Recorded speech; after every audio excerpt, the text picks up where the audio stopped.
বিজেপিৰ আমোলত পত্নীৰ নামত খা সম্পত্তিৰ পাহাৰ গঢ়াৰ অঘোষিত প্ৰতিযোগিতা দুৰ্নীতিগ্ৰস্ত মন্ত্ৰী ভ্ৰষ্টাচাৰী মন্ত্ৰী জয়ন্ত মল্ল বৰুৱাৰ পত্নীৰ হাতলৈ আলাউদ্দিনৰ চাকি আহিল ক'ৰপৰা 50 লাখ টকীয়া ৰাজসাহায্য কেলেংকাৰীৰ পাছত এইবাৰ বলপূৰ্বকভাৱে ভূমি হস্তগত কৰাৰ কাহিনী ফাদিল হৈছে তেজপুৰৰ পুনিয়নি গাঁৱত 35 বিঘা 4 কঠা 17 লেচা ভূমি পত্নীৰ নামত নামজাৰি জয়ন্ত মল্লৰ ভয় ভাবুকি আৰু চৰকাৰী ক্ষমতাৰ অপপ্ৰয়োগেৰে জয়ন্ত মল্ল বৰুৱাই হস্তগত কৰিলে ভূমি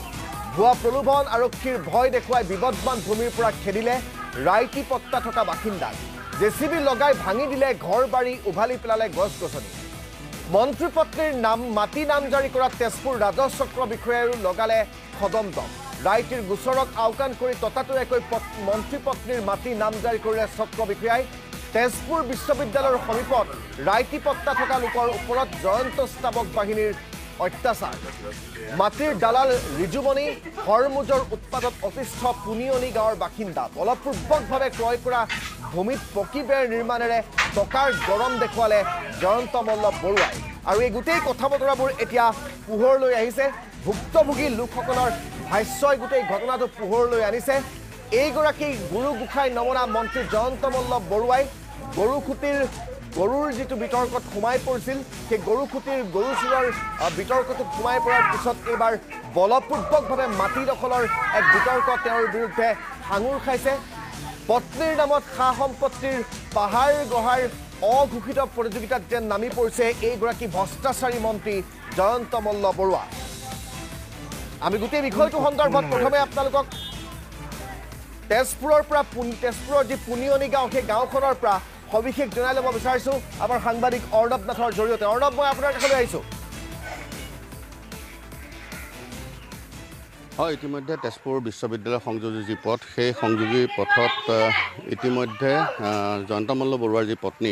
পত্নী জুলি ডেকা বৰুৱাৰ নামত দুটা দাগত ৭৪ আৰু ৭৫ দাগত তেজপুৰ চক্ৰ বিষয়া কাৰ্যালয় দুটা দাগত তেওঁৰ ভূমি আছে আৰু ইতিমধ্যে চক্ৰ বিষয়া কাৰ্যালয়তে আমি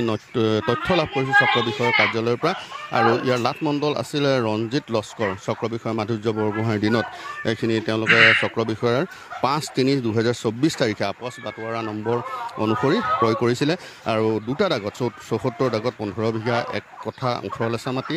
আৰু ৭৫ নম্বৰ দাগত প্ৰায় 13 বিঘা 2 লেচা 10 কঠা মাটি ইতিমধ্যে তেওঁলোকে নামজাৰি কৰিছে আৰু ইতিমধ্যে এই যি ভূমি ইয়াৰ পৰা চকুৰে দেখালৈকে যি পকী বেৰ আছে সেই পকী বেৰত ইতিমধ্যে পকী বেৰলৈকে ইয়াৰ ভূমি আছে আৰু ইয়াত ইতিমধ্যে একাংশ লোক ৰখা হৈছে তেওঁলোকে আমাক সাংবাদিকৰ প্ৰৱেশৰ ক্ষেত্ৰত কিছু বাধা আৰোপ কৰিছিলে আৰু দূৰলৈকে যিমান দূৰলৈকে আমি পকী বেৰ দেখুৱাইছোঁ ইয়াৰে কিছু প্ৰায় 10 বিঘাতকৈ অধিক মাটি কিছু বিবাদমান হৈ আছে সেই বিবাদমান মাটিখিনি এতিয়াও আদালতৰ মজিয়াত আছে গতিকে সেইখিনিৰ কোনো ধৰণৰ তেওঁলোকে ৰেজিষ্টাৰ হোৱা নাই ইয়াৰ যিসকল আচলতে প্ৰতিবেশী আছে প্ৰতিবেশীসকলৰ পৰা আমি জানিবলৈ চেষ্টা কৰিম যে এই যি ভূমি 29 বিঘা প্ৰায় 30 বিঘা মাটি ইতিমধ্যে আছে সেই 30 বিঘা মাটিৰ ক্ষেত্ৰত তেওঁলোকে যি ইয়াতে ওচৰ চুবুৰীয়া আছে ওচৰ চুবুৰীয়াৰ পৰা আমি জানিবলৈ চেষ্টা কৰিম যে ইয়াৰে যিখিনি মাটি আছে সেই মাটিখিনি ইতিমধ্যে জয়ন্ত বৰুৱাৰ পত্নী জুলি ডেকা বৰুৱাৰ নামত ইতিমধ্যে হৈছে এই মাটিখিনি মিনিষ্টাৰৰ মাটি হেল্ল' মাটিখিনি এই জয়ন্ত বৰুৱাৰ সিহঁতৰি মাটিটো এতিয়া আগৰ পৰাই আমি চাইছোঁ কাৰ মাটি এইটো মাটি হয় আপোনাৰ এই বট্টাচাৰ্যৰ মাটি হয় বিক্ৰী কৰিছে বোলে ৰিজুমনি বিক্ৰী কৰিছে এইটো আমাৰ ঘৰ হয় আমাৰ ঘৰ আছে তো আমাৰ এই ঘৰতো মাটিখিনি কৈছে আমাৰ ইয়ালৈকে দিব বুলি এইটো আগতে ৱাল আছিলে আমাৰ হাতত ৱালটো ভাঙাইছে জয়ন্ত মল্ল কিনিছে বুলি শুনিছোঁ আমি কাগজে কৈ আছে এইটো শুনিছোঁ জয়ন্ত মল্ল এইটো কিমান মাটি আমি ক'ব নোৱাৰোঁ মোৰ হাজবেণ্ডো ঘৰত নাই তাই একদম ৱাললৈকে চাৰিফালে বাউণ্ডেৰী ৱাল দি আছে এইখিনি ৱালৰ ভিতৰতে গোটেইখিনি নিশ্চিতভাৱে এতিয়ালৈকে এই মাটিখিনি জোখমাখ হয়তো আৰু কৰিব লাগিব মাটিখিনি জোখমাখৰ পিছত সেই পুনিয়নি গাঁৱৰ যিটুকুৰা মাটি তেওঁ দখল কৰিছে 3টাকৈ দাগৰ মাটি দখল কৰাৰ তথ্য আমাৰ হাতত আছে অৰ্ণৱে 2টা দাগৰ মাটি দখল কৰাৰ তথ্য ইতিমধ্যে আপোনালোকক পোনপটীয়াকৈ দেখুৱালে আৰু তাত স্পষ্ট হৈছে যে তেওঁ বলপূৰ্বকভাৱে মন্ত্ৰী জয়ন্ত মল্ল বৰুৱাই বলপূৰ্বকভাৱে সেই মাটি জুলি ডেকা বৰুৱাৰ নামত তেওঁ দখল কৰিছে কেইবাটাও মাটিৰ দালালক তাত কামত লগাই সেই মাটি তেওঁ বলপূৰ্বকভাৱে দখল কৰাৰ অভিযোগ ইয়াৰ স্থানীয় ৰাইজে উল্লেখ কৰিছে গোটেই বিষয়টো সন্দৰ্ভত সবিশেষ জানিবলৈ আমি নিউজ ডেস্কলৈ যাম সতীৰ্থ অনুপ নাথ এই মুহূৰ্তত আমাৰ সৈতে সংযুক্ত হৈছে অনুপ এয়া বৰ ভয়ংকৰ কথা ভয় ভাবুকি দেখুৱাই এগৰাকী মন্ত্ৰীয়ে তেওঁৰ পত্নীৰ নামত মাটি দখল কৰাৰ অতি গুৰুতৰ অভিযোগ উঠিছে যিগৰাকী মন্ত্ৰীৰ বিৰুদ্ধে গৰুখুটিৰ গৰু চুৰৰ অভিযোগ উঠিছিল সেইগৰাকী মন্ত্ৰীক কি ধৰণেৰে দুৰ্নীতিত কি ধৰণেৰে ভ্ৰষ্টাচাৰত লুটপুট গৈ আছে সেই কথা এই গোটেই বিষয়টোৱে প্ৰমাণ কৰিছে এই গোটেই কথাবোৰে প্ৰমাণ কৰিছে এই গোটেই ভূমি কেলেংকাৰীক লৈ আৰু কি তথ্য আপোনাৰ হাতত আছে মই সেয়া বিস্তৃতৰ ওপৰত প্ৰথমে জানি ল'ব বিচাৰিম নিশ্চয়কৈ ৰাজদীপ যে শাসক পক্ষৰ একাংশ মন্ত্ৰী বিধায়কৰ পত্নী প্ৰেমত উঠলিছে তেওঁলোকৰ যি স্বামী সেই স্বামী আৰু বিশেষকৈ মন্ত্ৰী জয়ন্ত মল্ল বৰুৱাৰ প্ৰথম পৰ্যায়ত যিহেতু এটা গৰু চোৰৰ টেগ লাগিছিল আৰু তাৰ পাছত বৰ্তমান মাতৃ ক্ৰয়ৰ ক্ষেত্ৰত কি ধৰণে আচলতে কাম কৰিছে বা ৰাজ্যৰ বিভিন্ন প্ৰান্তত কি ধৰণে মাটি ক্ৰয় কৰিছে নামে বেনামে কি ধৰণে মাটি ক্ৰয় কৰিছে এই বিষয়টো কিন্তু বৰ্তমান এটা চৰ্চাৰ বিষয় হৈ পৰিছে আৰু ইতিমধ্যেই মন্ত্ৰী জয়ন্ত মল্ল বৰুৱাৰ পত্নীক মাটি খাইটি আখ্যা দিছে বিৰোধী যি শাসক যি বিৰোধী পক্ষৰ যি আচলতে দল সংগঠন আছে সেই দল সংগঠনে আৰু এই গোটেই বিষয়টোক আচলতে লৈ যথেষ্ট বৰ্তমান চৰ্চা চলিছে আমি তেজপুৰৰ প্ৰায় ৩৫ বিঘা মাটি পত্নীৰ নামত যিহেতু নাম যি উঠাই লোৱা হৈছে বা তেওঁ যি পত্নীৰ নামত ক্ৰয় কৰা হৈছে এই গোটেই প্ৰসংগটোক লৈ বৰ্তমান ৰাজ্যজুৰি আচলতে মন্ত্ৰীৰ পত্নীৰ বিৰুদ্ধে প্ৰতিবাদ সাব্যস্ত কৰা হৈছে বিভিন্ন ধৰণে তেওঁলোকক সমালোচনা কৰা হৈছে আৰু এই গোটেই বিষয়টো যে ৩৫ বিঘা মাটি তেজপুৰত আৰু সমান্তৰালকৈ আন স্থানৰ কথা আছেই এই গোটেই বিষয়খিনিক লৈ কথা পাতিব চেষ্টা কৰিম আমাৰ নিৰুমণি শইকীয়া ডাঙৰীয়া আছে মই আপোনাৰ ওচৰলৈ আহিছোঁ যে গোটেই বিষয়টো আচলতে মন্ত্ৰী পত্নীৰ প্ৰেমত উঠলি ক'ত মাটি কিনিছে সেয়া ইতিমধ্যে স্পষ্ট হৈছে আৰু প্ৰতিদিন টাইমৰ হাতত ৩৫ বিঘাৰো ওপৰত মাটি তেজপুৰত ক্ৰয় কৰিছে সেয়া পত্নী প্ৰেমৰ বাবেই হয়তো এনেকুৱা ধৰণৰ হৈছে যে মাটি খাইটি আখ্যা দিছে বিৰোধী পক্ষৰ নেতাসকলে অনুপ ইতিমধ্যে আমি পৰহি দিনাখন এখন কাগজ পাইছিলোঁ আৰু সেইদিনাখন আমি প্ৰতিদিন টাইমত সেই কাগজখন আমি ফাদিল কৰিছিলোঁ কিন্তু যিহেতু আমি সম্পূৰ্ণৰূপে মাটিখিনি আমি জানিব পৰা নাছিলোঁ ক'ত আছে আচলতে কিমান মাটি আছে কাৰ নামত আছে সকলোখিনি তথ্য প্ৰমাণ নোহোৱাকৈ আমি সেইদিনাখন একো কৰা নাছিলোঁ কিন্তু আমি অনুসন্ধান কৰিছিলোঁ আৰু সেই অনুসন্ধানত এতিয়া স্পষ্ট হৈছে যে জয়ন্ত মল্ল বৰুৱাৰ তেজপুৰত ৩৫ বিঘা নহয় মুঠ মাটি ৪০ বিঘা মাটি আছে তাত আৰু এতিয়ালৈকে আমাৰ হাতত ৩খন কাগজ আহি পৰিছে আৰু মই সেই দৰ্শকসকলক মই দেখুৱাব বিচাৰোঁ যে জমাবন্দী কাগজ এইখন জমাবন্দী ইয়াত স্পষ্টকৈ লিখা আছে গোটেই তেওঁ মাটিৰ পৰিমাণটো ইয়াত মুঠ মাটি আছে ৩৫ বিঘা ৪ কঠা ১৭ লেচা ৩টা ভাগত আছে আৰু পুনিয়নি গাঁৱৰ ৭৩, ৭৬, ৭৫ দাগত তেজপুৰ ৰাজহ চক্ৰৰ অন্তৰ্গত এই পুনিয়নি গাঁৱত এই মাটিখিনি আছে আৰু এই মাটিখিনি মোৰ প্ৰশ্নটো হ'ল এইটোৱেই যে মাটি ক্ৰয় কৰিব পাৰে এইটো কোনো ডাঙৰ কথা নহয় কোনোবা মানুহৰ টকা পইচা সম্পত্তি যেতিয়া থাকে সেই ধৰণৰ তেতিয়া মাটি ক্ৰয় কৰিব পাৰে অৰ্থনৈতিকভাৱে সচ্ছল হ'লে তাত ক'বলগীয়া একো নাথাকে প্ৰশ্নটো হৈছে যে যিগৰাকী মন্ত্ৰী পত্নীয়ে দুগ্ধ পামৰ কাৰণে ৰাজ সাহায্য লৈছে ৫০ লাখ টকা চৰকাৰৰ পৰা ছাবচিডি লৈছে দুগ্ধ পাম খুলিবৰ কাৰণে সেই একেটা সময়তেই এই একেগৰাকী মন্ত্ৰী পত্নীয়ে কি আলাদিনৰ চাকি পালে য'ত এনেকৈ বিঘাই অসমৰ য'তে ত'তে মাটি কিনিব পাৰিছে মোৰ প্ৰশ্নটো সেইটো যে ছাবচিডি লৈছেতো দুগ্ধ পাম খুলিবৰ কাৰণে ছাবচিডি ৫০ লাখ ছাবচিডি লোৱা মানুহে এনেকৈ এই মাটিখিনি কিনিবলৈ ক'ত পইচা পালে আৰু বহু খবৰ আহি আছে গুৱাহাটীত তেওঁলোকে ক'ত মাটি কিনিছে নলবাৰীত তেওঁলোকে ক'ত মাটি কিনিছে এইবিলাক খবৰ আছে কিছু কাগজ মই পাইছোঁ কিন্তু যিহেতু স্পষ্টকৈ মাটিৰ সতে সেই কাগজখিনি মই এতিয়ালৈকে উদ্ঘাটন কৰিব পৰা নাই বা আমাৰ অনুসন্ধান চলি আছে যেতিয়া পাম সেইখিনি কম প্ৰশ্নটো হৈছে এইটোৱেই যে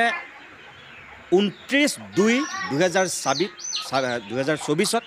এটা মাটি তেওঁ ক্ৰয় কৰিছে যিটো ৩৫ নম্বৰ দাগৰ ১৩ বিঘা ২ কঠা ১০ লেচা স্পষ্টকৈ ইয়াত লিখা আছে যে ৩৫ নং দাগৰ 13 বিঘা 2 কঠা 10 লেচা মাটি শ্ৰী জুলি ডেকা বৰুৱা পিতৃ ৰমেশ চন্দ্ৰ ডেকাৰ নামত 352 নম্বৰ দাগ আৰু 100 নম্বৰ ম্যাদী পত্ৰা কৰা হ'ল। লাট মণ্ডল, ৰঞ্জিত লস্কৰ, চক্ৰ বিষয়া মাধুৰ্য বুঢ়াগোহাঁই। এয়া আছিল 29/2/2024 তাৰিখৰ। তাৰপিছত আপুনি চাওক 75 নম্বৰ দাগ আছিল হয়তো। হয়, এইটো 75 নম্বৰ দাগ। ঠিক একেধৰণে মই যদি আৰু এটা কথা কওঁ, 5/3/2024 এইটো বেলেগ এটা ডেটত 5/3/2024 76 নম্বৰ দাগত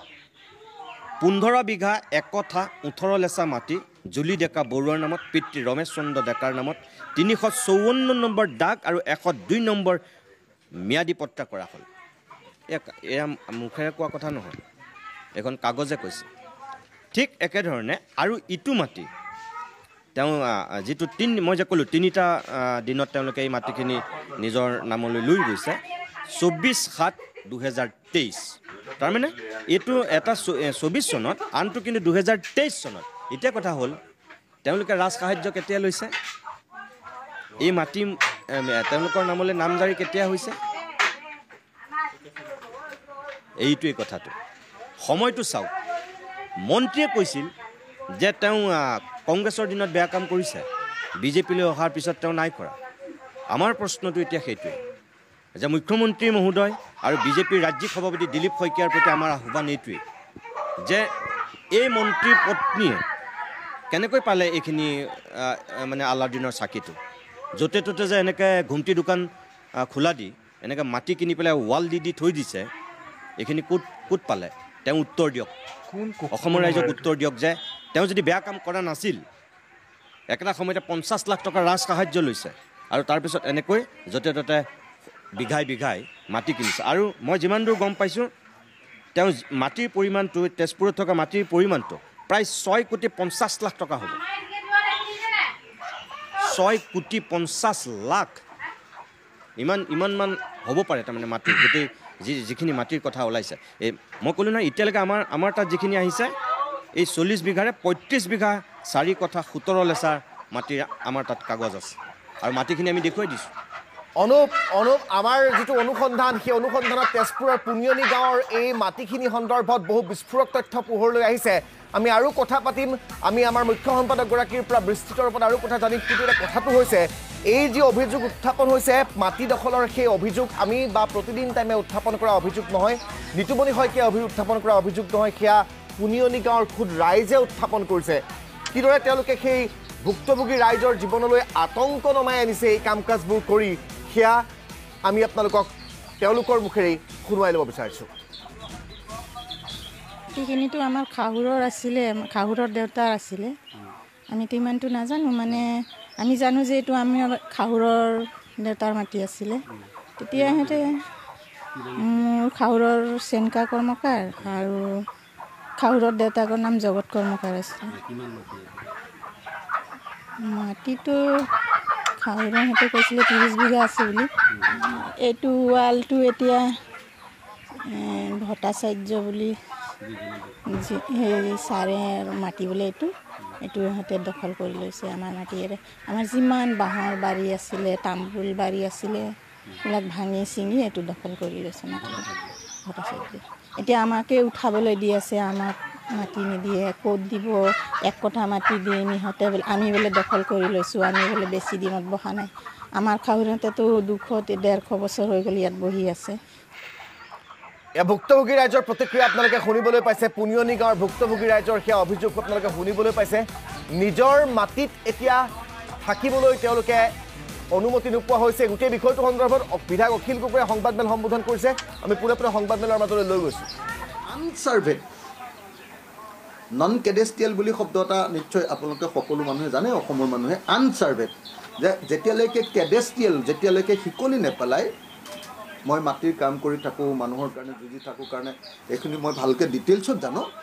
নন কেডেষ্টিয়েল, এতিয়ালৈকে চৰকাৰী হিচাপত নহয় মাটি, ৱেটলেণ্ড দেই, আটাইতকৈ ইণ্টাৰেষ্টিং মাটিটো আকৌ ৱেটলেণ্ড,